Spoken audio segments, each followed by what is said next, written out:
What is up? Welcome into the Lambeau Speak, episode number 9. Training camp is finally here.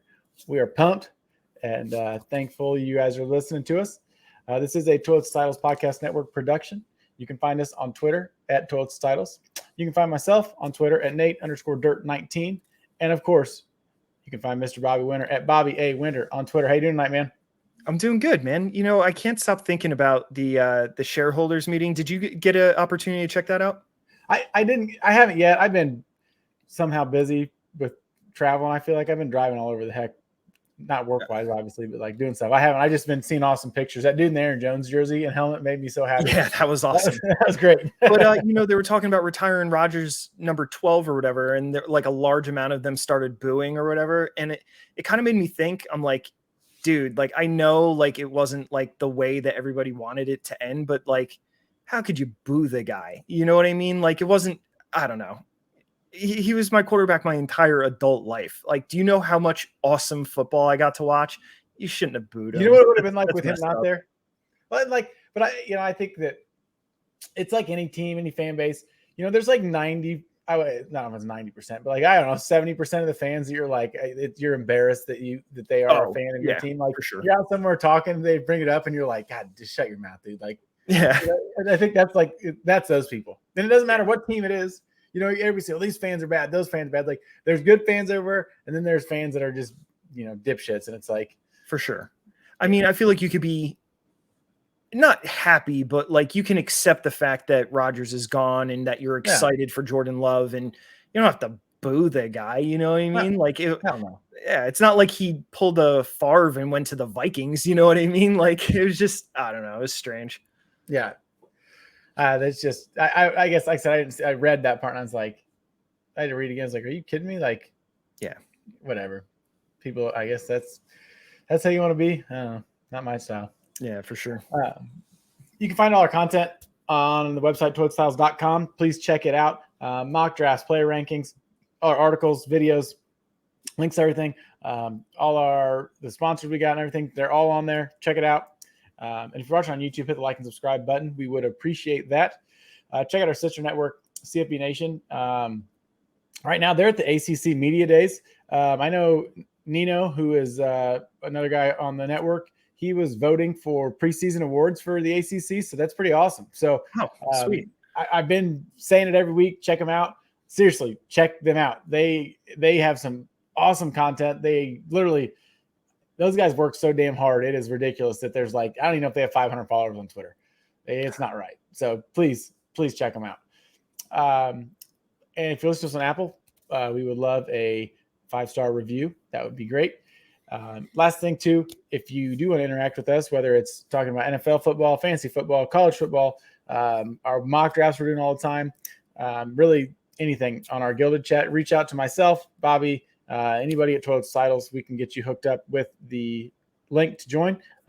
It's free to join. There's tons of stuff in there all the time. There's free gambling advice in there. The guys at Playing with House Money, which is a show that gets dropped on Fridays, have been hot, and they drop some plays in there. I don't know if every day, almost. I feel like there's at least one play in there a day. It's free, and they're literally giving you free money. So check them out. You won't be disappointed.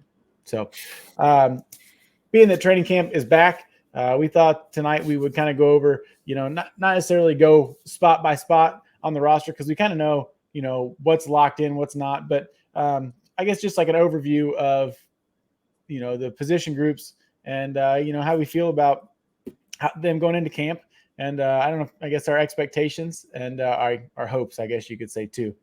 I thought it would be an interesting exercise, because this is that time of the year where everybody's doing the 53-man roster projections and stuff like that, and guessing who's going to make it and who's not going to make it. I just thought that, maybe instead of picking and choosing every single spot on the roster, that we could focus on every position group and whether we think it's an area of strength, an area that needs improvement, or if we feel like they're pretty steady.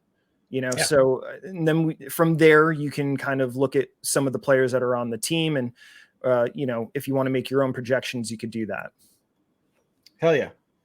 So we'll get into it quick. let's go quarterback first. Obviously, there's 4 guys on the roster right now. One of them just got picked up from the Birmingham Stallions, the USFL Giants. I don't know, Alex Mago, whatever you want to call him. I think it's McGow, even better. Yeah. My God, do you see what number he wears? No. 17. What? That's wild. Oh, well, I mean, there's only so many numbers, right? Yeah, I don't think he makes it.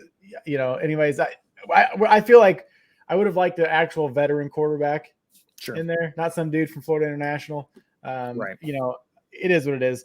Obviously, Danny Etling and Sean Clifford are going to be the 2 and 3. Probably, who knows what order that'll actually be in. I don't think we really need to dive too much into the quarterback position. It's right. And honestly, we can even say whether it's an area of improvement or an area of strength, because Jordan Love hasn't played yet. So I think we should, steady as it goes, and we'll move on to the next one. Yeah. So to the running backs, there's 6 on the roster. Obviously, Aaron Jones, AJ Dillon are the 2 lead guys. And do you remember how many games last year they only had 2 on the roster? Oh, that's a great question. Like on the game day roster, obviously, because Patrick Taylor, like we said before the show, has been on the team since he got drafted. I think this is going to be his 3rd year. Yes. Out of Memphis. And I thought last year he played last year quite a bit in a game or 2, maybe. And he's got some good bursts. I don't think he's a terrible 3rd running back. Obviously we haven't seen a whole lot from the guy. I am excited to see Lou Nichols. See what he can bring. I don't know. Like I said, we're not trying to project things or not. I obviously am going to feel good about our running back room. I think as a tandem, they're probably 2 of the best, probably one of the best tandems in the league. Yeah, actually. So according to PFF, they're both top 10 running backs. They had Aaron Jones at 6 and AJ Dillon at 10. So, I'll say at the beginning now, because I'm probably going to reference PFF grades a lot for the rest of this show. Whatever you think about PFF, that's fine. I know that certain places don't really care for it, or that they favor certain players over other players. Like, for instance, AJ Dillon, they love AJ Dillon. They think he's been like the greatest thing since sliced bread since he came into the league. He's always graded out exceptionally high. So, and obviously he's a good player too. You know what I mean? So, being that you have 2 running backs in the top 10 in the league, you would say that, yeah, this is an area of strength. The run game is an area of strength for the Green Bay Packers. And to answer your question from earlier, Patrick Taylor, he played in 4 games. He had a total of 10 carries across those 4 games.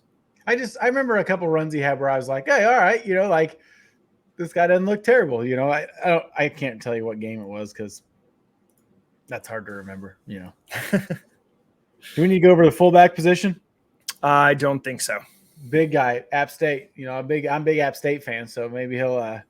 I just find it hard to believe he makes the team with having 3 tight ends on the roster too. That play right, especially because DeGuara is essentially using that H-back role, anyways. I don't know.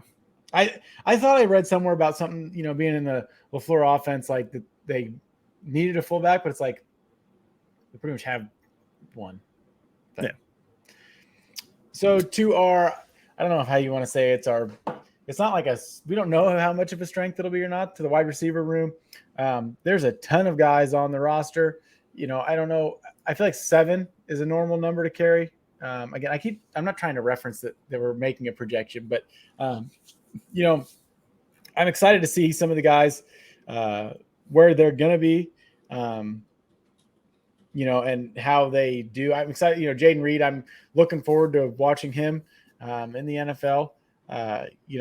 Obviously see what steps Christian Watson and Romeo Doubs take this season, and Samori Toure too, because I thought he had a couple flashes where he looked good. It's obviously hard to tell what we're going to get because it's completely new. So what is there any guys you're looking forward to seeing? Yeah, absolutely. I mean, I was thinking more about the top two, Romeo Doubs and Christian Watson. Because this is the year 2 leap. They're going to be going in as the number 1 and number 2, in my opinion. Unless Jaden Reed just like lights it up in camp or whatever, and they don't see him as just primarily a slot wide receiver. So Christian Watson graded out as a top 25 wide receiver last year. He was number 24, and he didn't play he was injured for the better half of the first part of the season. So I'm excited to see what he can do with maybe a full season, with him being the featured player, because there was a lot of times last year where I feel like Rodgers was just looking for his guys. You know what I mean? So being that Christian Watson's the far and away wide receiver 1 on this team, you would think that he's going to get fed the ball substantially more than he did last year. I'm anticipating at least 100 targets, probably closer to like 120. I'll wonder for a long time what the season would have been like if he would have caught that first pass against the Vikings. Yeah. And it sucks too, because, obviously there's a lot of the examples of that. It's just, it was such a big play, and it was the first pass of the season. But like, if you look, there's tons of examples of rookies coming in and making mistakes on their first play. Yeah. I mean, it's a bummer, but yeah. Is. I keep looking back, and I don't know, Bo Melton, I hope he gets a shot. Seemed like he had a little bit of, juice coming out of Rutgers.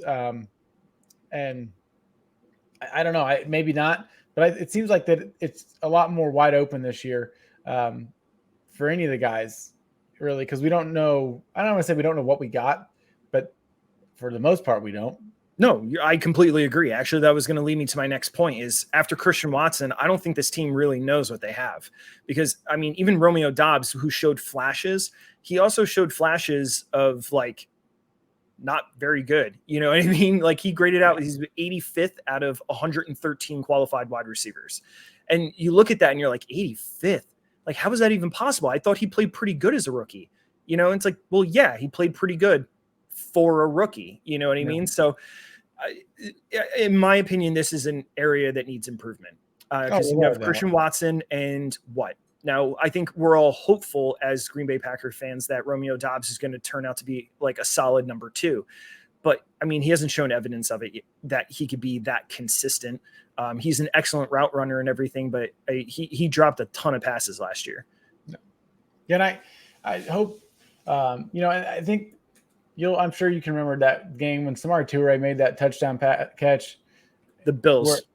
Against the Bills. And it was like the free play, not wasn't a free play, but Rodgers was scrambling, and you could see downfield, and you watched him like, go be open, make the throw, touchdown. You're like, holy shit! Like something just clicked. Like, did somebody figure it out?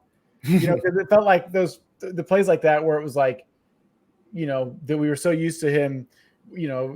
He runs out of the pocket, and it's like, whether it was Cobb or Devontae Adams or anybody, it was like they just knew, like, hey, go to where it's open or run towards where it's going to be open. He's going to throw the ball there. Yeah. So, I think there's just so much, it's unseen. We don't know, no, you're absolutely right. There's so much unknown there. We have 3 second-year players and the rest are rookies. Yeah. And hopefully, the tight ends can make up for some of the lack of pass catching skills, but at the same time, they're a bunch of rookies too. So yeah, I was going to say we don't really know either. So. That was an excellent transition to our next position group. Yeah, so moving on to tight end rookies we're going to talk about. Yeah, and the thing that I'm very worried about, and I drafted Luke Musgrave and Scott Fishbowl just because I'm big Homer, whatever. I don't give a shit. Sure. Yeah. Generally, the rookie tight ends are very, very not, they have a tough go of things. It seems like that's one of the hardest positions to transition into the NFL, whether it's because they're getting their ass kicked on the line, like these guys are a lot bigger, or the speed of the linebackers. I don't know what it is. I mean, hell, they're playing against the linebackers in college are just fast. So yeah, it just seems like it's a tough thing to transition into. Maybe it's the the blocking and the pass catching. I don't know. Yeah, I think it's all the responsibilities that they have, because they have to know how to block like an offensive lineman. They have to learn how to run routes like a wide receiver. They have to learn to block like inside, outside. It's just a lot of responsibility. Plus, they're also playing special teams usually, so like they're all over the place. They have a ton of responsibility. I just hope that Tyler Davis sitting on the field. I thought he was garbage last year. Yeah, actually, I didn't even think he was going to make the roster. But there's certain players on this team that the coaches just must love, because let's go guy, first one in, last one out kind of deal. Yeah, or like Gutekunst just like won't quit him. You know what I mean? I don't know. Yeah. It's strange. Yeah, but I thought that this would have to also be marked as like a scratch. You know what I mean? Because I don't know. DeGuara is such an interesting tight end. They don't really use him as like a traditional tight end. You know what I mean? And then you have 2 rookies that you expect to take a ton of snaps this year. So I mean, how could you really call it an area that needs improvement or an area that is strong? We don't know what we have. There's another rookie tight end too they have on the roster, so we'll see if Cam McDonald. Yeah. 6'4", 230. Big kid. Out of Florida State. I don't know anything about him. I'm not going to try to like act like I do, but I saw him on there. So, this is why we're not doing 53-man projection. Yeah, pretty cool. Like I said, I'm very excited to see Luke Musgrave and Tucker Kraft both. Oh, me too. It's one of the things I'm looking forward to most about this season, other than Jordan Love, obviously. Well, because it's that like it's a new breed of tight end, I guess you'd say, like Kyle Pitts, like he's not a tight end. Let's be honest. Right. Like he's not a blocker. We know that. Yeah. And I don't know. I think Tucker Kraft can block. Musgrave, I hope can block. Because it's nice when they can do more than one thing instead of just being like a big slot receiver. Right. Like Jimmy Graham. He just got signed, by the way. I know, that's why I brought it up. I was like, isn't that like crazy? I thought it was like, oh, hey, he's signing here for a day to retire. Like, that's seriously? What I thought. That's so funny. I thought my phone was like, no, that's not real. I saw it 1 year and my brain read it as 1 day. And I was like, oh, look at that. He's retiring. And then I looked at it again. And I was like, wait, that says 1 year. Really? I didn't even know he was still. Did he play last year? Yeah, he was on the Bears last year, right? Oh, that's right. But I don't think he played very much. Yeah, I forgot. Remember the Packers didn't know how to use him, and the Bears were gonna resurrect his career, and then he didn't do anything with the Bears. They did it. Hey, they got him paid another year. True story. Dude's probably made a ton of money. Yeah, he has. He was making $10 million a year, like every year after his rookie contract. Yeah, it's crazy. Yeah, he was a stud. Moving on to the offensive line position, tackle. I still think we're okay with the guys, the extra guys that we have. Their ability to, I wouldn't call it a swing tackle or not, but they can play multiple spots. Bakhtiari seems to be back. And there's some other guys. What do you say? The Bach is back. Yeah, which is I'm excited about. I love Bakhtiari. How could you not? Last year, he couldn't. It's like he didn't trust his knee. And it was like there was a point, and I said it, and I feel bad, but like if this ain't gonna work, man, like let's just cut our losses and move on. Like, that there's so much money wrapped up in his position, and it's such it's one of the most important positions on the field. Like, I don't want somebody out there second guessing themselves, like, hope this works. No, like you got too much going on to worry about your knees, but it's kind of hard to, like I said, it makes you feel bad saying it, but no, I'm excited that he's back and happy. When he's healthy, he's like one of the best offensive tackles in the league. I mean, he's one of the best football players in the league. He's awesome. Yeah. And then like I said, Josh Nijman, was that last year or the year before? Maybe it would have been Billy Turner. I watched him just get the shit beat out of him in like a preseason game by the Texans. And I'm like, what are these guys even doing? But Josh came out, he played very, very well last year. Whether he starts, I don't know. Sean Ryan, it's, that'll be tough. That'll be hard to say, but I feel comfortable with the tackle position. I always, especially like I said, having Bakhtiari kind of makes things. Yeah, you feel good about it. So I think the question mark's obviously right tackle, right? So if you look at all the players who played tackle for the Packers, Zach Tom was the highest graded one other than Bakhtiari. He was 40th out of 81.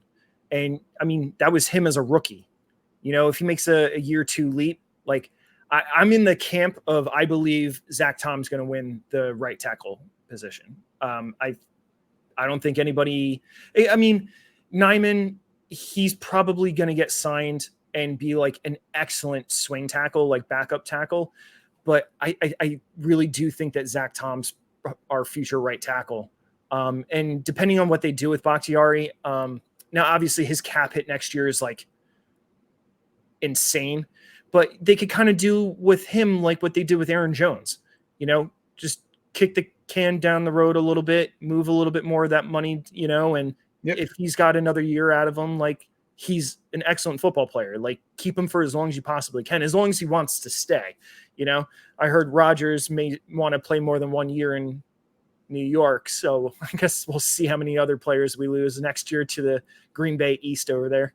Yeah. Yeah, I agree. I think, you know, it has to be, you know, so Zach Tom, I think did too well not to, you know, I think, you know, I'm confident with him over there too. Me too. So, yeah. I would say this is an area of strength. Yeah. Moving inside to the guard position. My favorite player on the Packers. I think he could play right tackle if we wanted him to. You know, Elton Jenkins can do it. So he can do anything. It doesn't matter. Yep. Great player. Another position like I said, I'm always, I feel like our line has been good. We have very good depth at all positions, and the versatility of all the players. It seems like most of the guys can play multiple positions on the line, which is, you know, invaluable. You know, it's great. So, you know, are there any spots you want to hit on the guard spot besides? Yeah. So obviously left guard solid. I think our left side of the offensive line, you can write it in ink. But the right guard position, obviously John Runyon's been holding it down, and he's an excellent pass blocking guard, but his run blocking it leaves a lot to be desired. He ranked 37th out of 77, which isn't bad. I mean, it's, you know, top half of it, and you got to figure every team has two, you know, so we have two of the better half of the guards in the league. But I would say this would be a scratch, you know, like, yeah, you could say you can use some improvement at right guard, but it's not like a hole on the roster. You know what I mean? No. He's a good player. There's obviously better ones out there, but I'm not saying that he should be, you know, scared to lose his job to somebody else on the roster, unless, you know, like you said, like Sean Ryan puts it together after last year. I don't know what happened with him last year. Yeah. I don't know. Like I said, it's almost, you know, the guys that we had last year in those spots, I don't think they played, you know, that they deserve to not get another shot at this, you know, where they were. You know, it seemed like our line held up pretty well for the most part. Which leads me to the next position I want to talk about, which is center. Yep. All right. So I think the center position is a position that needs to be upgraded. Yeah, it's kind of like, okay, like good. Well, I don't say good enough, but like it's decent, but it could be a lot better. Josh Myers graded out 26 out of 36. So you got to figure, you know, there's 32 teams in the league. The other 4 were probably just like backups that need to be thrown in. He's in the bottom, you know, 25% of the league. He didn't grade out particularly well. And I feel like that's why you're seeing a lot of people right now in OTAs and everything taking snaps at center. Yeah. I think, you know, losing Corey Linsley and gambling, that was probably a mistake. You know, Corey Linsley's one of the better centers in the league and has been for almost a decade. Ever since they drafted him, he's been very, very good and has only gotten better. I mean, there's years where he was the second or third highest graded center in the league, and they let him walk. So, yeah, I don't, you know, that just seemed, that was one I guess they'd say they missed. They knew what they had. I think they were worried about money. Yeah. It's just like what the Packers have done in years past with, you know, like Micah Hyde and examples like that. Like, Yep. Yeah, I think there's definitely room for improvement. Hopefully, you know, maybe something clicks for somebody too in training camp, and we get something a little more just top 20. You know, give me something better than 20. You know, damn near bottom. That sucks for sure. Yeah, I mean, when you have a position where you're towards the bottom of the league, well, then yeah, I mean that could stand to be improved. So, Yeah. and there are players on the roster that can fight for that spot. So, oh, definitely, yeah, for sure. Before we go on to the defense, check out our Patreon, patreon.com/towards titles. Been releasing some exclusive content for the Patreons. We appreciate your support, and like I said, if you're interested in it, hit us up. We can give you some information. There's 5 different tiers. I'm actually working on a couple other things with a guy for Patreon right now. But anyways, if you're interested, check it out, patreon.com/towards titles. We would greatly appreciate your support. On to the defense. The big boys up front. Until this position does something of worth, I will continue every year to say that it needs to be better. Since we can't stop the run, there's a ton of guys on the 90 man, or however many you want to say it is, for training camp. I just somebody step up and do something. I hope Devonta Wyatt. Last year Joe Barry's a dumbass. I hate him so much. I hate him so much. It's like he's not ready to. It's like what he said something so goddamn stupid about Devonta Wyatt. And it's like, well, he's not learning anything if you're not going to let him play. It was something stupid, but. Oh, I think I know what you're referring to. They were talking about his learning to be a professional off the field and on the field or something like that. Yeah. And I heard that and I was like, what's he doing? But I think it was like he needs to learn how to be a professional on the field or something. It's like, well, then put him on the goddamn field. Right. Didn't he play at Georgia and win a national title? Yeah. I think they're fine. Yeah. Okay. Son of a bitch. God, I hate that guy. I think they were just doing what they always do, and they were giving the snaps to what's his name, who went to the Vikings. Dean Lowry. Because he was a veteran, So they always put the veterans in, and then it's like the young player's job to steal their job after the season already starts, rather than just putting the more talented player in there in the first place. Yeah.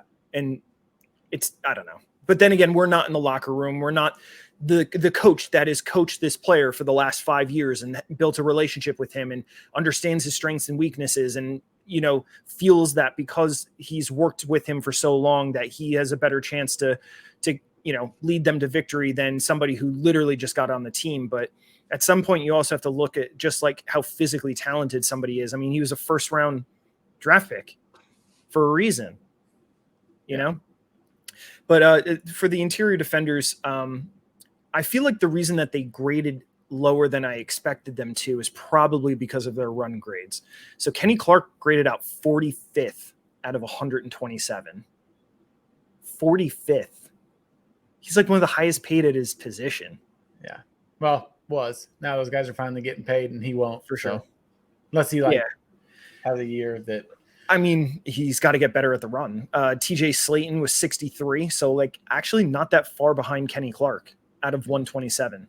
And, I think me and you are both TJ Slayton stans, we believe he's been getting better and better every year. And, I mean, I'm excited for him to see how much more he can develop. I really like him.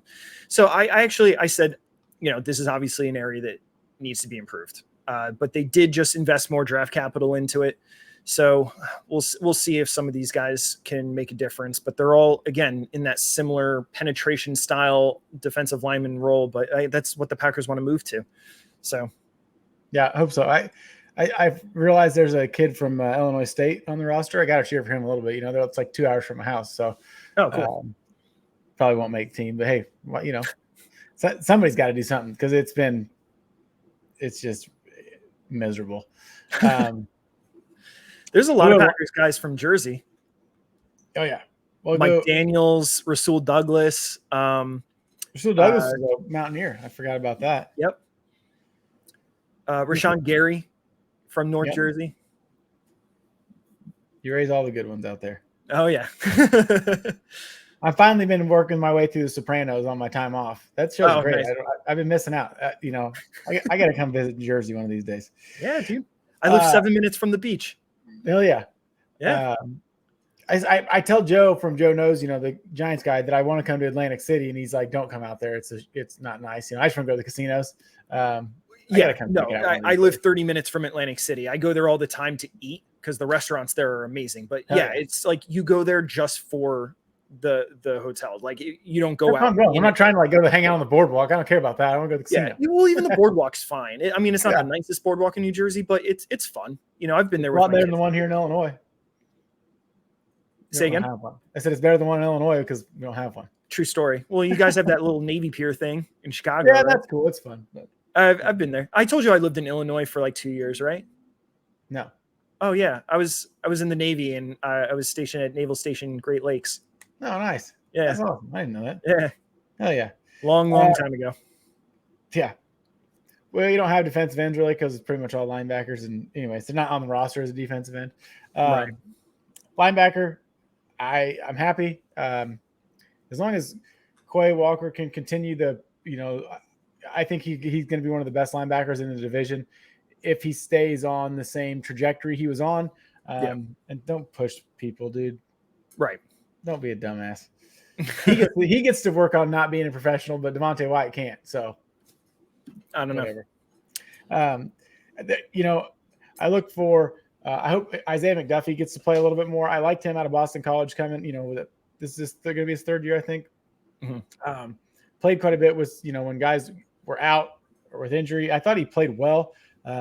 He's not Quay Walker or Devondre Campbell, obviously, but I think there's definitely some talent there. I'm excited to see, obviously, with Luke Van Ness, what he can do. When Rashawn Gary will be back, that's something that, I hope he can continue play at the same level he was at. And then, of course, our favorite guy to talk about every week, Kingsley and Agbare, that he continues to, I still think he's one of the steals of that draft. I'll say it every week just because, how well he's played. So I think this position, I think we're pretty good at that position, to be honest. For sure. Yeah, I kind of separated them into linebacker and what I mean?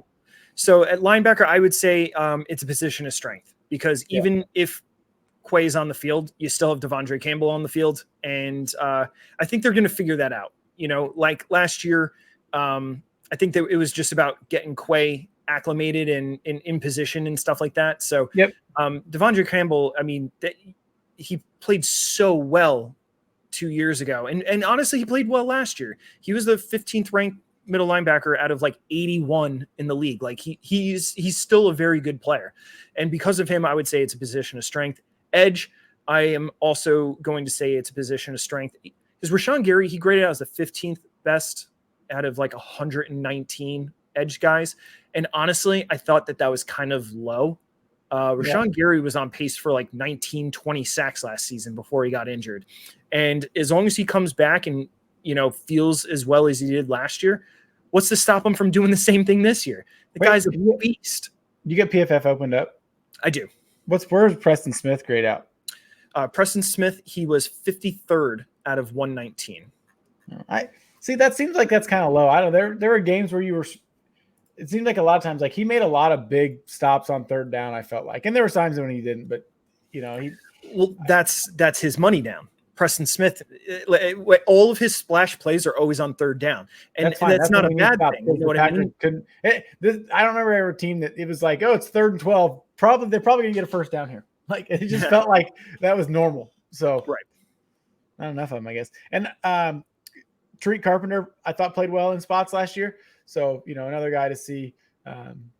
With limited snaps, obviously, those guys aren't going to get in there unless we need them.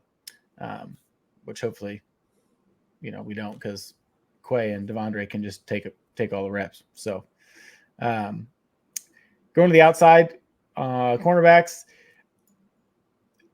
I think it's a position of strength.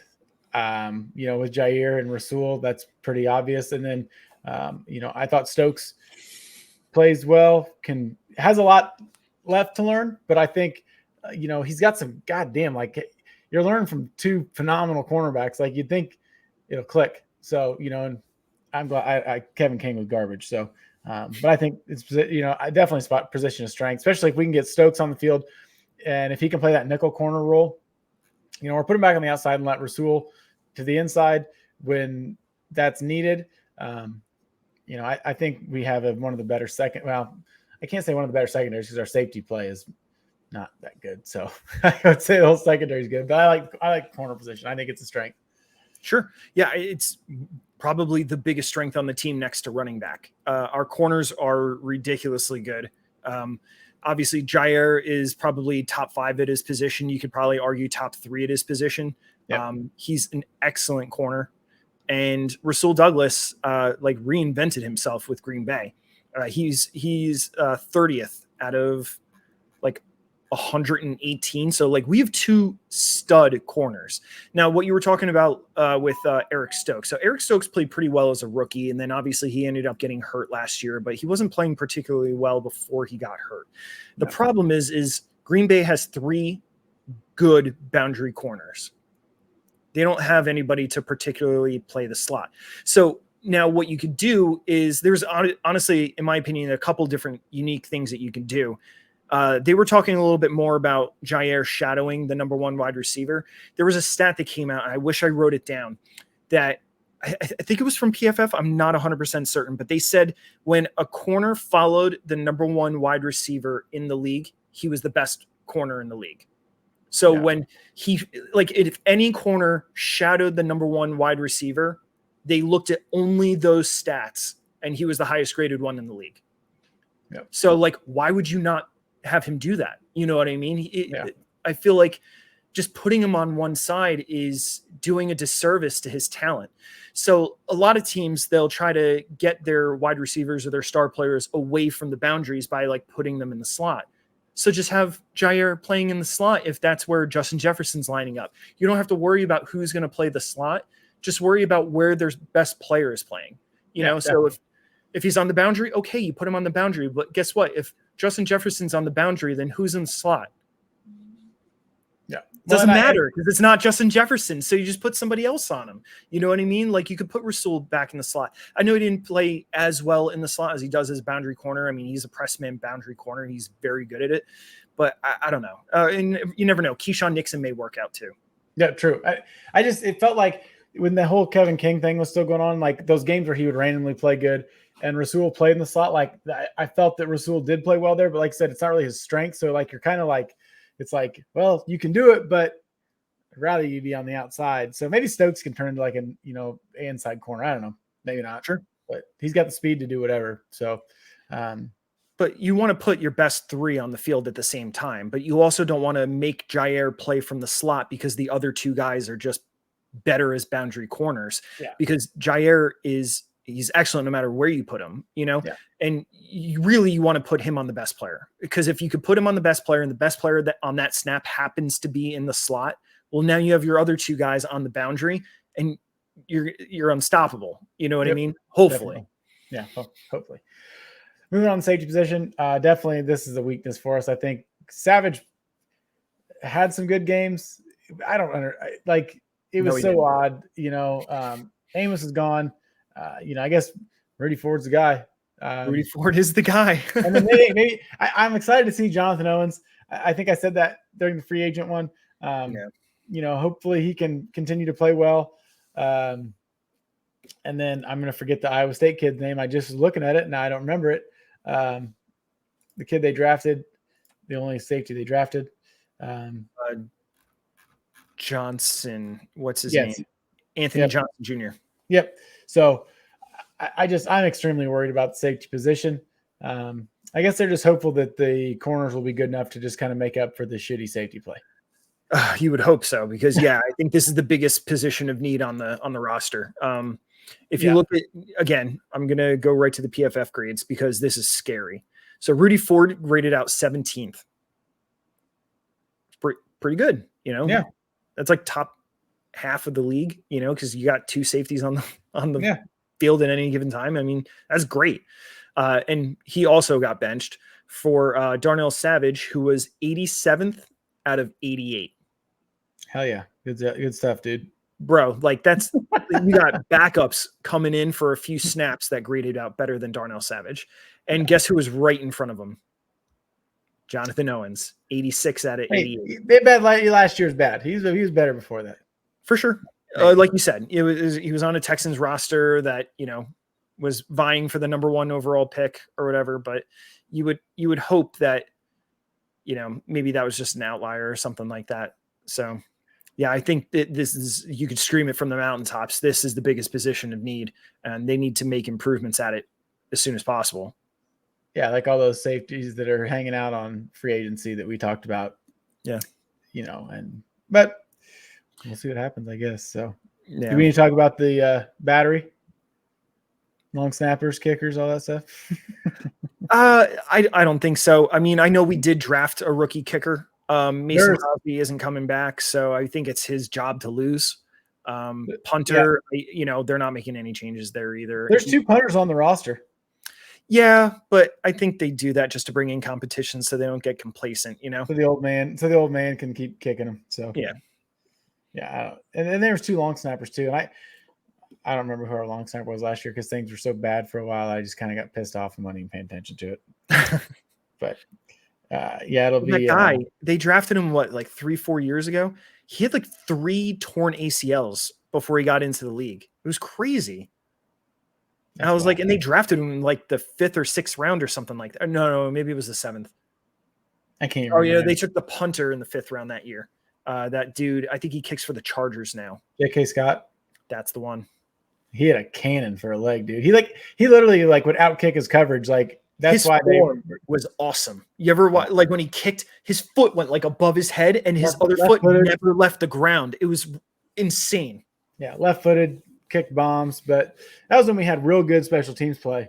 And I think they let him go because he didn't kick well in the cold. That's what it was. Well, I thought if I remember correctly, he kicked the ball too far. Literally would like outkick his coverage. So like he would kick it so far that anyways, he's a Charger now. That's right. Yeah. So that's why we have Pat O'Donnell, because he kicked pretty well in Chicago. So you knew that he was going to be able to kick well in inclement weather. And that's why I think that they were looking for. I like it. Like I said, I think he kicks well. He, generally he's been punting pretty well. We're going to have to find somebody though, because he's going on 10 years now. So like 9-10. Yeah, I think so. Hopefully he can help Durs out and make him a good kicker like Crosby was. So for sure. Time will tell. Yeah. But well, that wraps it up for our strengths and weaknesses. I thought it's such an exciting time right now. I'm just every day you're scrolling Twitter like crazy, waiting to see what's going on. That being said, follow the show, Toads Titles. You probably already are, but had one last quick plug. Check out all our shows. I wish I knew the exact number of shows released every week. 4 or 5 nights a week, there's live shows on, including ours on Thursdays. So check us out. Check out the website, toadstyles.com. Check out our newest sponsor before I forget, Rival Fantasy. If you use the code Title Tribe when you sign up, they're giving you up to $200 in cash back, so you can get a free $200 plus you'll get $25 using the code Title Tribe. We would appreciate that. My dude Justin and I will be recording a show tomorrow night. That'll be every Wednesday night. We're going to record the show for Rival Fantasy. It's like nothing you've ever played. It's been a lot of fun. I've been on it every day playing baseball, so check it out. And we'll see y'all next week unless you got anything else, Bobby. Nope. Right on, man. Well, hey, enjoy. Wait for training camp. Hell yeah. Enjoy training camp, and we'll see y'all next week. Thanks.